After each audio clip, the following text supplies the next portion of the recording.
As Pasargad was being built, Cyrus added to his dominion one enemy kingdom after another. But Cyrus was a very different kind of king. He refused to enslave his new subjects, a revolutionary concept in the ancient world.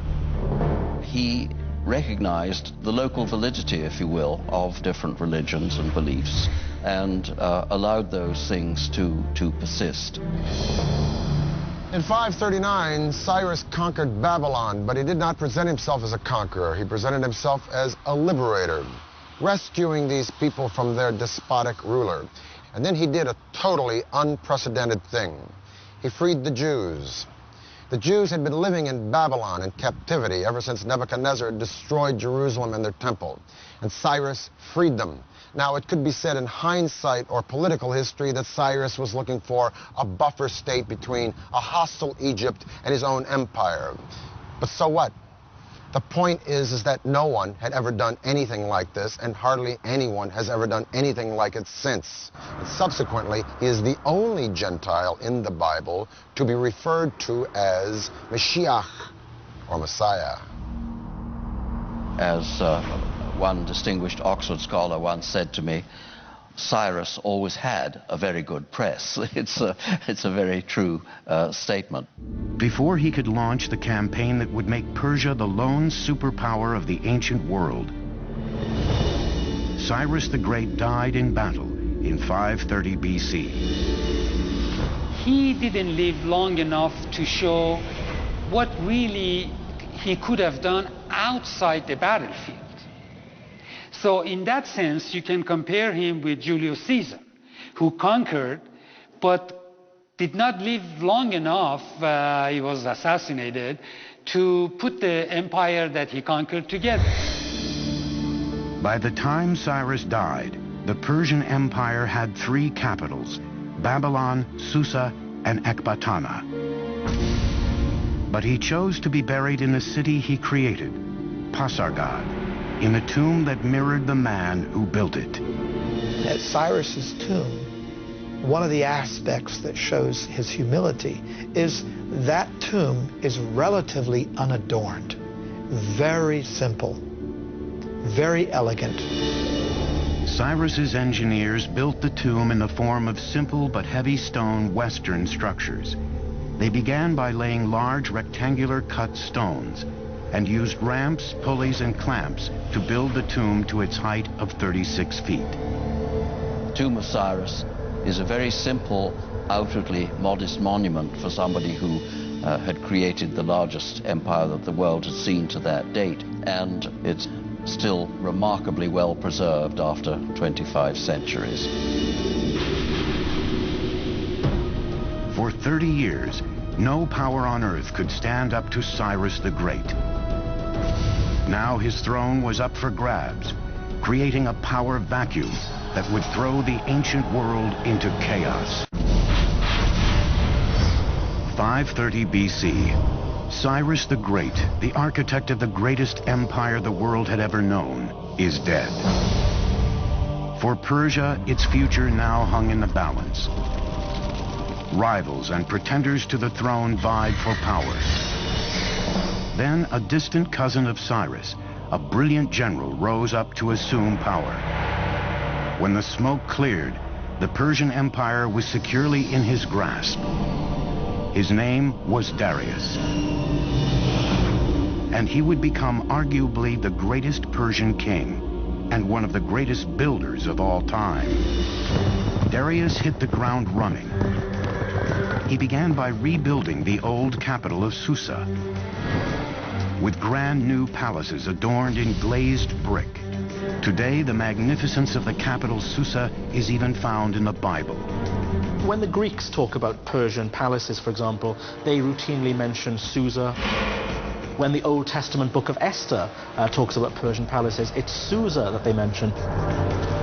But the new king of Persia wanted a ceremonial capital all his own. 518 BC, Darius launched one of the most ambitious construction projects of the ancient world. Located near the modern city of Shiraz, it would become known as Persepolis, or Persian City in Greek. All of the palaces rose from a vast stone platform designed to enhance the stature of the empire. The terrace square is huge, over 125,000 square meters. And he had to modify the landscape. His engineers had to come in and level out part of the area, and they had to build a retaining wall. He wanted it to be seen from a distance. That's exactly why you build up a terrace, so it could be viewed from afar. That makes it all the more grand and imposing. Persepolis was a colossal engineering challenge, with walls more than 60 feet high and 35 feet thick, and great halls featuring intricately designed columns. Thousands of architects, craftsmen, and laborers, along with tons of materials, were brought from the far reaches of the empire. Most ancient empires were built by massive armies of slave labor. But Darius, like Cyrus, believed in paying for the work that built Persia's palaces and monuments. Every worker was given his due, his or her due, because we also find women in the workforce as well. Depending on their skill, what the quality they brought to the work, they were paid accordingly. No expense was spared. Persepolis would be the signature monument of Persian power and glory. First of all, it's important to remember the origin of the Persians themselves. That is to say that these were a nomadic people. They lived in tented accommodation, and they would up their tents, move somewhere else, and plant their tents again. Now, as time went on, these tents became more and more elaborate affairs. And essentially what we're having at Persepolis is a tent turned into stone. The Apadana is nothing more than a stone tented building. The magnificent audience hall Darius built was called the Apadana. Each of those great monumental stone pillars are inspired by the kinds of wooden pillars that upheld a beautiful canvas roof. But now that canvas roof has turned to beautiful cedar wood instead. So the nomadic origins of the Persians gives the impetus to part of their architecture, but that's not all. The city's palaces were adorned in gold and silver, expensive tapestries, and colorful tiles. The walls were studded with carved reliefs of peaceful depictions of visiting dignitaries from conquered lands. But Persepolis' spectacular engineering achievements extended far beyond the city walls. Its intricately designed and constructed water and drainage system were unrivaled anywhere. Before the actual soil was placed in, first, Darius's engineers constructed a drainage system, plumbing, drain pipes. These would be covered. Water was also brought in along the Qanat system. But then those drain pipes, which would drain the effluents out, those were taken underground below the surface where the visitor would never see that. Even during his most ambitious projects to enhance the empire's monuments and infrastructure, Darius never stopped expanding his empire. Under the brilliant leadership of Darius, the Persian Empire grew to staggering size. It included modern Iran and Pakistan, parts of Afghanistan, Armenia, Turkey, Syria, Egypt, Lebanon, Jordan, Palestine, parts of Central Asia, all the way to northern India.